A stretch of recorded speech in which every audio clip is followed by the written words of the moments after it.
Well, hello everyone. Welcome to today's Todd Talk. I'm Todd Marshall Hernsberger. I'm the host of this podcast, and I'm also the founder of Leadwell Solutions, which is a coaching and consulting business for Christian organizations.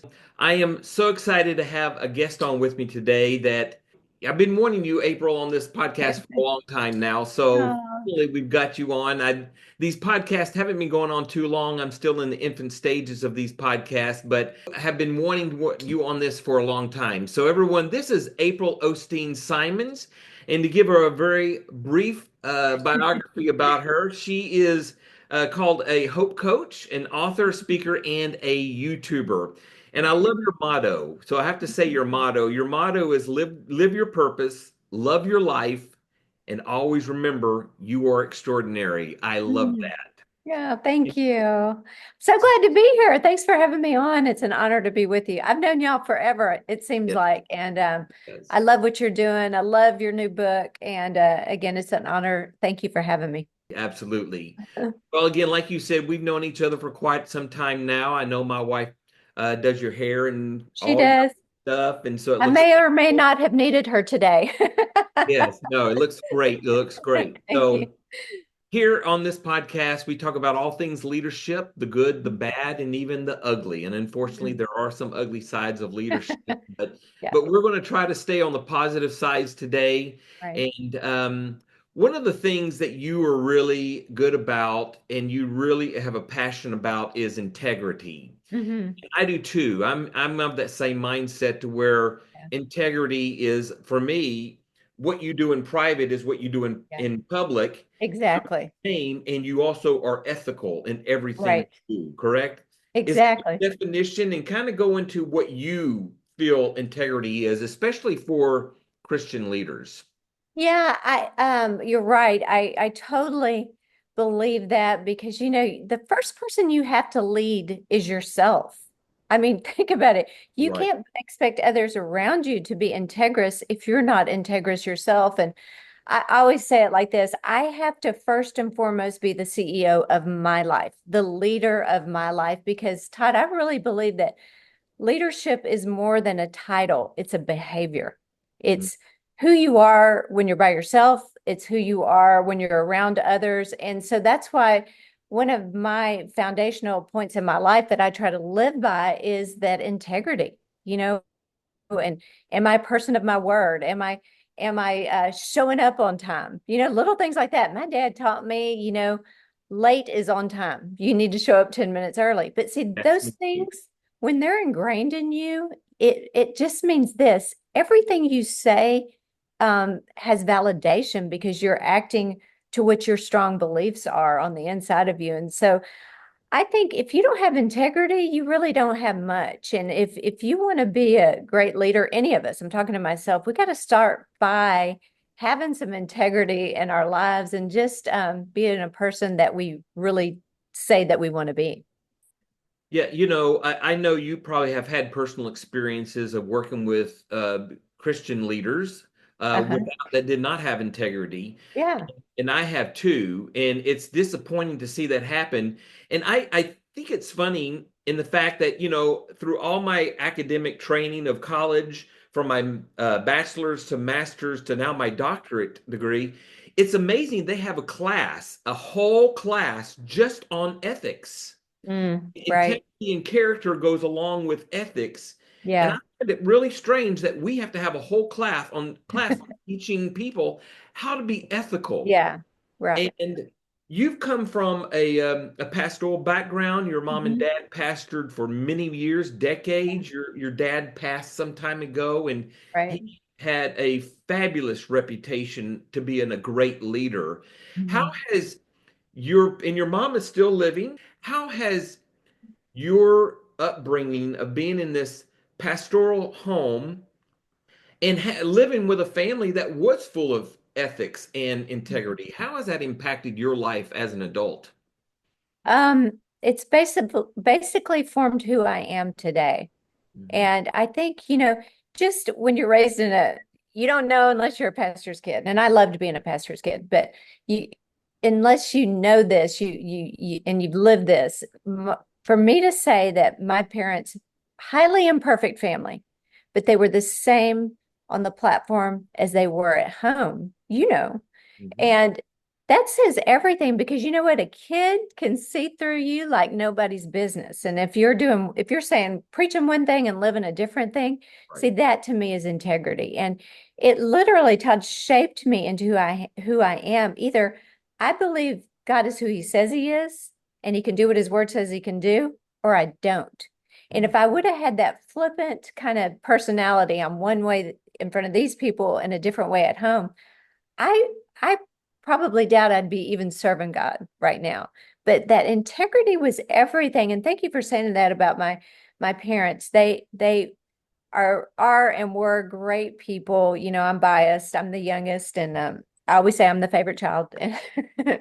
But they were Right. just the real deal. And that's another thing, just being real, not putting on some facade, not some holier than thou, or I'm greater than this. And that to me, I think attracts people to you. And my dad had a way of just leading that was he knew what he wanted. He had a vision, but he was kind. And Yes. when he needed to do something, he did it, but he just came across in a way that was likable. And he cared about people. That's what it was. He cared about people. And I don't know, that just shows in the way you treat people and the way you talk and the way that you lead. And again, leadership isn't just a title, it's a behavior. That's So so true. I'm so grateful for that upbringing. So good. You need Taught to me read so much. leadership books as well. You got some great points. Yeah, again, I've worked with some leaders that I've worked for with some great, fabulous leaders, and Yeah. I have two people that I looked up to, and they were mentors in my life, and all that and that. But then there were some leaders that were kind of like, "What are you doing in leadership?" Yeah. Right. So, Yeah. my next book I'm writing, which I'm currently writing now, is the antithesis of my current book that I just wrote, and it's basically how to be a great leader, and I basically love it's that. going back to foundational leadership 101. Hmm. I have found that many leaders today, they're leading people, groups, organizations, teams, but they've never had leadership 101. Yeah. The So foundations true. of what is a Mhm. leader? What is a Yeah. leader? In, Right. in so they miss all the introductions of that. Mhm. What do you see in that as far as leaders that you have encountered, as far Mhm. as knowing what is a true leader at heart and the foundational principles of what a leader is? Kind of talk to us Please, about that. and I hear you on all that. A leader is someone who shows the way and brings people in such a way, leads people in such a way that they desire to get to the end goal. And I'll give you an example of this, Todd. I'm going to always refer to my family because my biggest teachers in my life were my mom and dad. And my dad there's a scripture that says, in Deuteronomy, talk about God to your children. I'm paraphrasing. Teach them when you sit down, when you're eating, when you're walking down the street. Now that's a leader. That's telling us we start as parents, we're leaders. And I learned more about God from my dad, from walking around the neighborhood, from sitting at the dinner table. You know what he did? He showed me God in different ways.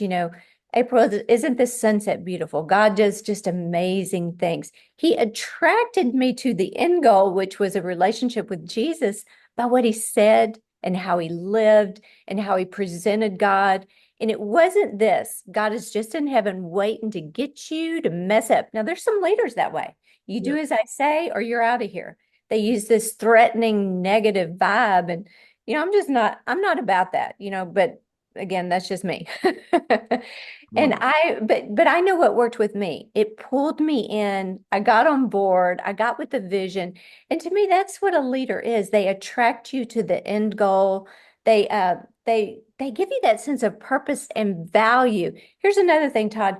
A leader pulls out your purpose, even sometimes when you don't even know that thing's on the inside of you. Let me give you an example. When I was 14, 15, shy as could be, I was a cheerleader, but I was shy. And here my dad pastored our church at the time seated 8,000 people. And my dad would called me and he said, April, I need you to take the offering or sometimes he would say, do the announcements. Well, you know what? I just didn't want to do that. And I Mhm. thought, I can't do that. I'm too shy. But Daddy made it so attractive, just get up there and say this and this.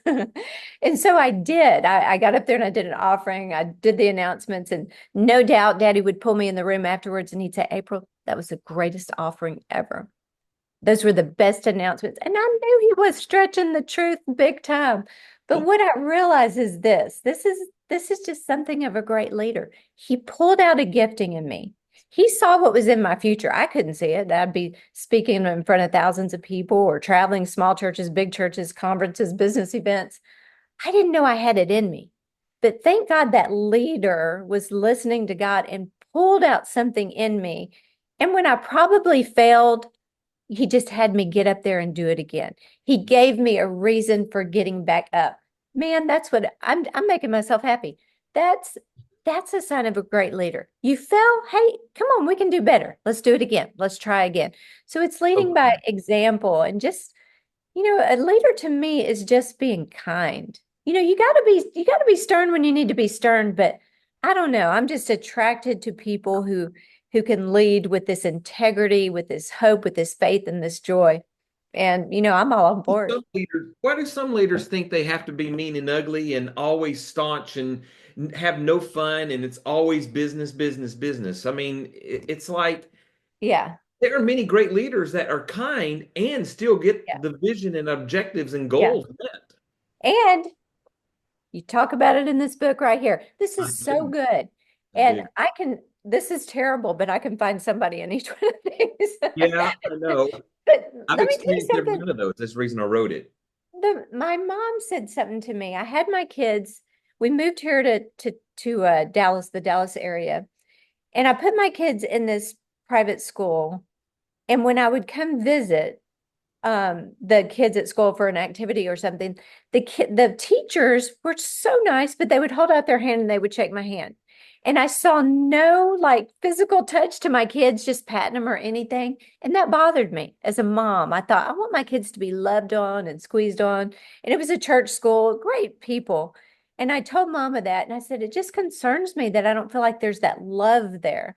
Mhm. And my mom said, how are the pastors? Nothing against the pastors at all. And I Right. said, well, they're kind of standoffish and, they stand behind a rope. And she said, April, however the pastors are, that's how the congregation is going to be. So So right. there you have it again. There's leadership. Yep. And, you're a leader in something. You may not be a leader, in front of large crowds of people, but you're a leader at home. Yes, But you are. more importantly, you're leading yourself. How are you leading yourself every single day? And this is the deal, Todd. Just because you didn't grow up a certain way doesn't mean you can't pivot and say, you know what? I wasn't raised with an integrous family. I wasn't raised with a family that cheered me on and helped me when I fell down. You know what? You have the power to say right now, I'm changing the story. I'm going to become a person of integrity. I'm going to become a person of my word. And you can rise to the level of what you believe about yourself. So good. So good. I love the fact that when you said earlier that a leader pulls out the best in people. Yes. I can say personally from pastoring for many years Mhm. that, and even with Stephanie, my wife, that we would see potential in somebody and we Yeah. would pull on that potential, but they didn't see that potential in themselves. Mhm. They Yeah. self-sabotaged themselves. Exactly. Exactly. And so you got people who are out there who want to grow and Yeah.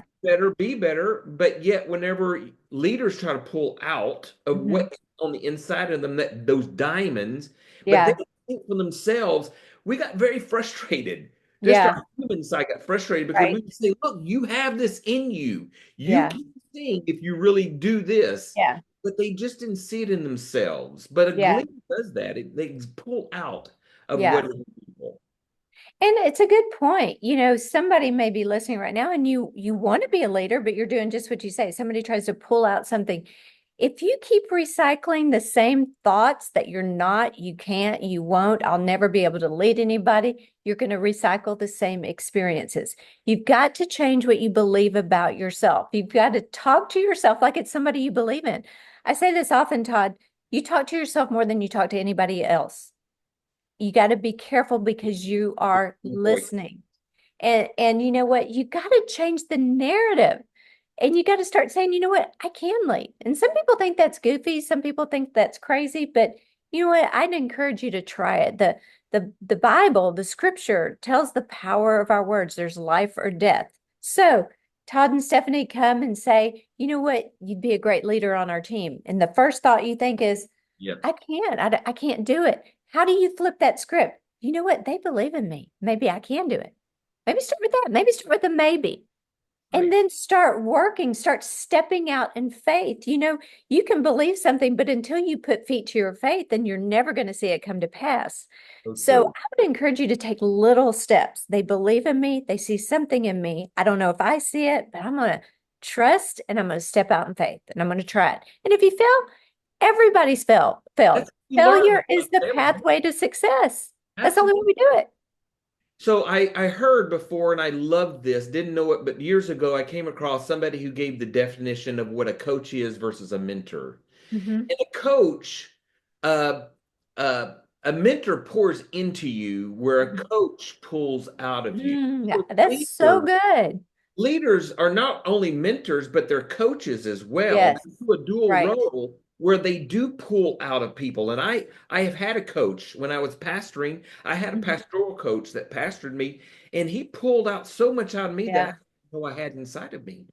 that's what a leader does. That's why, you know, talking about the characteristics of a leader, leading your own life, you got to know your people. You got to surround yourself with the right people. We are not meant to do life alone. Yeah. And we always need to have somebody that's more qualified, that knows more than us. We need the same level people in certain aspects of our life, but we need to hang around those next level people. If I want to grow, then I need to be around somebody that's right here or right here because that's where I want to be. So that is key to this whole thing. You got to have somebody pouring into you.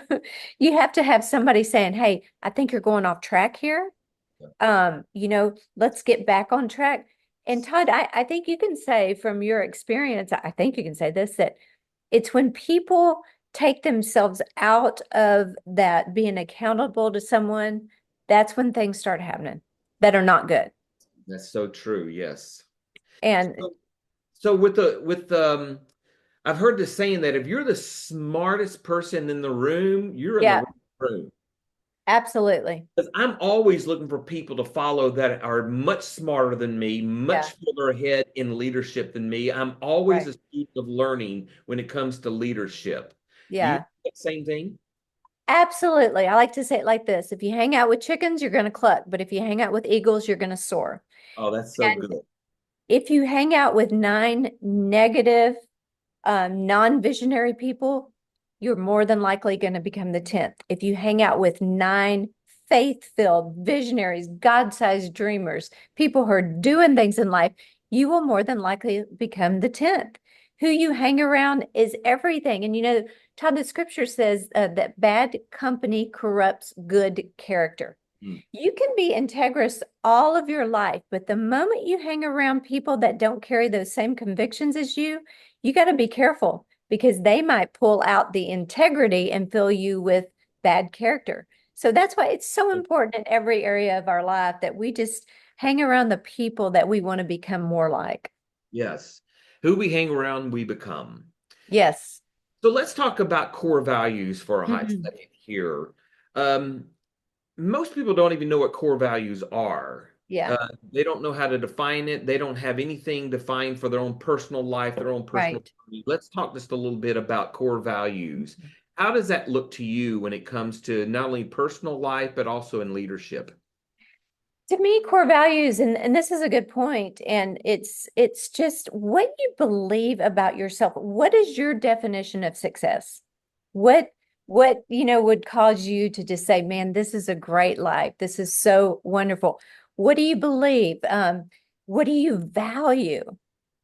Do you value your spouse? Do you value your family? You know, somebody's going to say, "Of course I do," but you know, think about where do you spend all your time or do you sacrifice your family? You have to have a plan and then you have to stick to the plan. You have to know when to say yes and you have to know when to say no. I'm going to bring my dad in this again. My dad, when I was little, had a calendar, and every Friday, Todd, he wrote Family Day. Hmm. And you know what? The office knew, don't ask me if I'll take something on Friday. It's a non-negotiable. That's what we need, non-negotiables. And you Yes. know what that did? My dad pastored this large church, was on TV everywhere, traveled a lot, and I never once doubted that if I needed something, my dad would be there for me.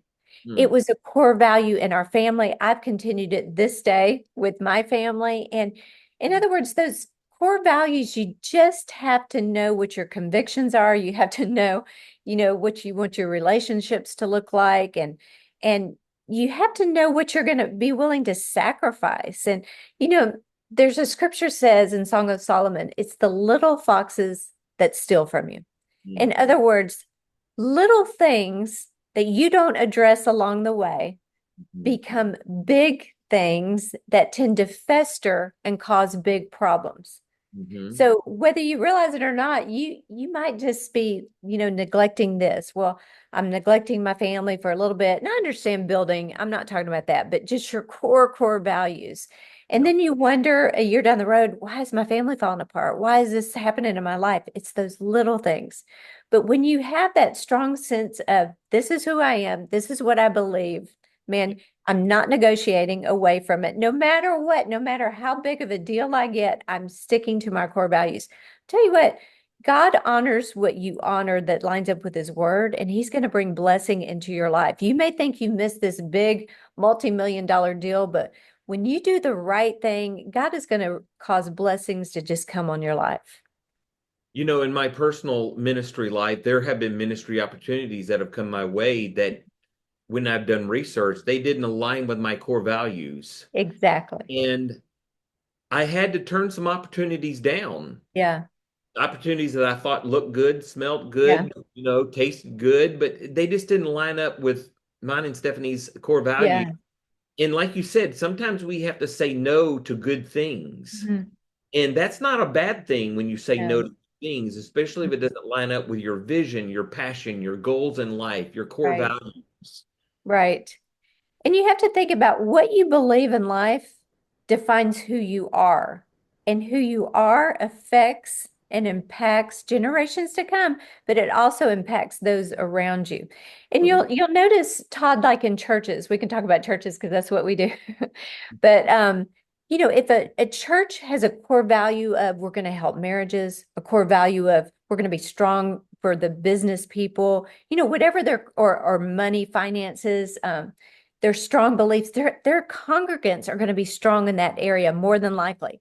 But when you lack one, say you don't have a strong marriage ministry, you don't have a strong whatever, you'll notice that it affects and impacts the whole church. So as a Mhm. leader, what you give, what you feed will flourish, what you water will grow. So it's the same thing in our personal lives. We've got to know what we believe and we got to stick to it. Absolutely. So one thing we've talked about in the past is the subject of your people matter. Mm-hmm. And I've heard you say that before. Kind of go into that. What do you mean by your people matter? Well, your people that you have around you, kind of like we kind of just hit on it, but just more explicitly, who who's around you? Who are you allowing to speak into your life? And sometimes, Todd, being the CEO of our lives means that we have to demote, promote, and terminate as necessary. We do it in a good way, a godly way, but when someone's around you and you just don't feel like you're reaching your full potential. I've had to, kind of lessen a relationship with someone that was very negative, that sees the glass half empty.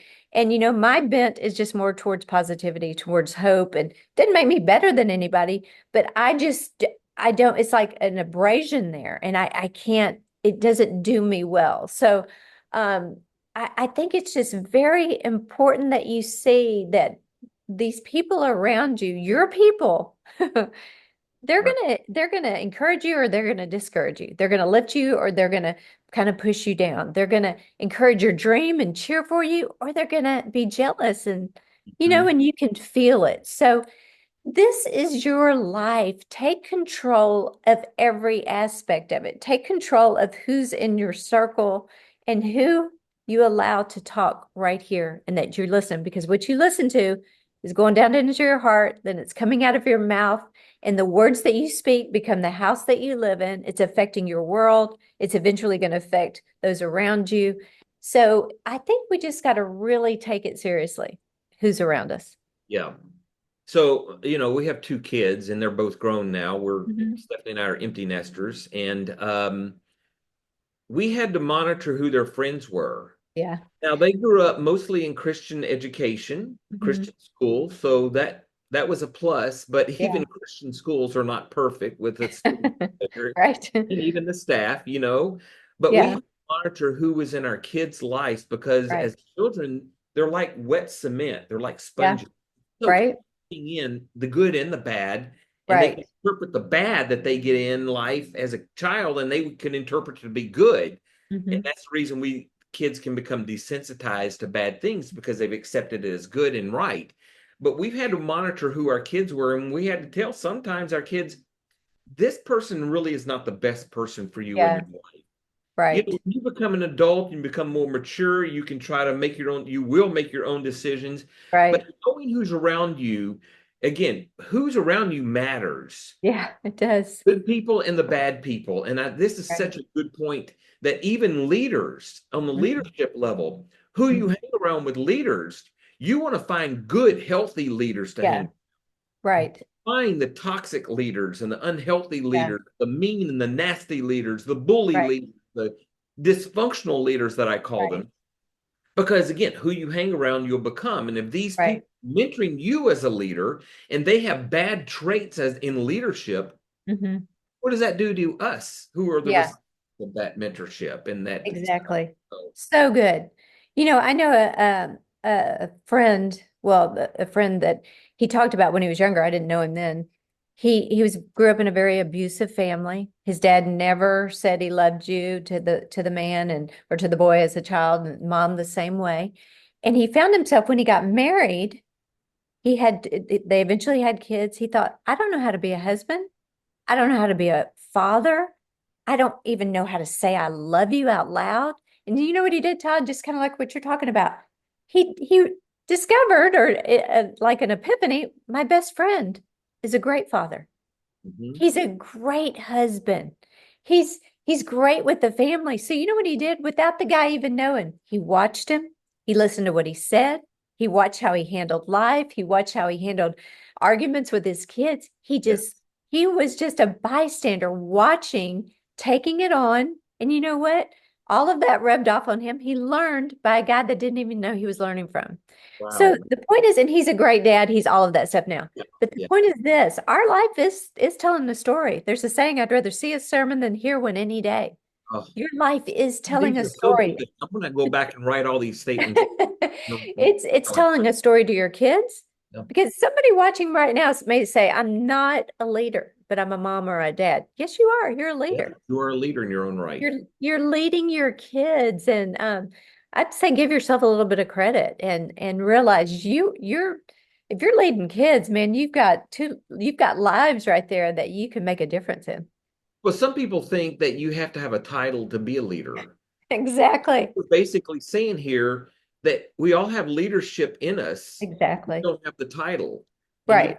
don't have the title. That's Yeah. that's so good. Yeah. Well, we have just a few minutes left before we get out of here. I want you to have you back because what you're Okay. saying is so good, and there's other talking points that I wanted to talk with you about. So will you come back in the future? Yes, definitely. I love to. Great. So kind of tell everyone how to get a hold of you, what book or books you have. Kind of Okay. tell us about all this stuff and how to get connected with you. Well, you can go to aprilsimons.com. I have a book, Better Than Ever. You can find it on Amazon. And I have YouTube that every week I am uploading, sometimes twice a week, but you can find me there at aprilosteensimons.com. And April O. Simons is all my social media. So April O. Simons. Uh-huh. Okay. For social media and for YouTube, it's April Osteen Simons. Okay. I will put all this stuff in the video Okay. edit. It'll be down here somewhere or on the screen. So for those of you who will be watching the replay. So, for those of you, again, if you want to know information about my book, The Dysfunctional Leader, I have the information back here. My website is my first, middle, and last name, which is a mouthful, ToddMarshallBurger.com. You can find out more information about that and of course, Leadwell Solutions, which is my coaching and consulting business that I have. So anyway, April, thank you. I can't tell you how privileged I am to have you a part of this podcast. And again, I do want to have you back for more because there's so much in you, and you come from such great leadership examples in your parents and others that are around you. There's so much for you to give. And so I Thank welcome you. you back, and it's so good to have you on. Thank you for having me. It's a blessing. All right, everyone, take care. Again, have a great day, and go and lead well, do well, and be well. Take care. Be blessed, everyone.